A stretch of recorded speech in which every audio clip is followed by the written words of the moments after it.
नमस्कार विद्यार्थी मित्रांनो, आर्या करिअर अकॅडमी मध्ये तुमचं परत एकदा सहर्ष स्वागत। आज आपण पाहणार आहोत वाशिम जिल्हा पोलीस भरतीला विचारलेला 2024 मधील प्रश्न कोणतेही सूत्र न वापरता कसा सोडवायचा ते। चला तर मग सुरुवात करूयात। आता प्रश्न पहा, तीन संख्यांची सरासरी 18 आहे व त्यांचे गुणोत्तर 2:3:4 आहे, तर त्यापैकी सर्वात मोठी संख्या कोणती? आता हे सोडवायचं कसं? आता तीन संख्यांची सरासरी किती आहे? 18 आहे। संख्या किती आहेत? 3 आहेत। ह्या तिन्हीचा करून घ्यायचा गुणाकार, 18 त्रिक 54। आता मांडून घ्यायचं 54 गुणिले, आता विचारले काय सर्वात मोठी संख्या, सर्वात मोठं गुणोत्तर कशाचं आहे? 4चं आहे। त्यासाठी करायचं गुणाकारात 4 भागिले या तिन्हीची करायची बेरीज, 4 आणि 3 7, 7 आणि 2 9, आणि हे सोडून घ्यायचं।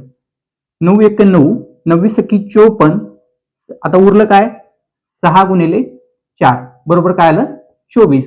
म्हणजेच आपला पर्याय क्रमांक 2 बरोबर। अशा प्रकारचे नवनवीन व्हिडिओ पाहण्यासाठी चॅनल सबस्क्राईब करा, त्याचबरोबर लाईक, शेअर आणि कमेंट करायलाही विसरू नका। धन्यवाद।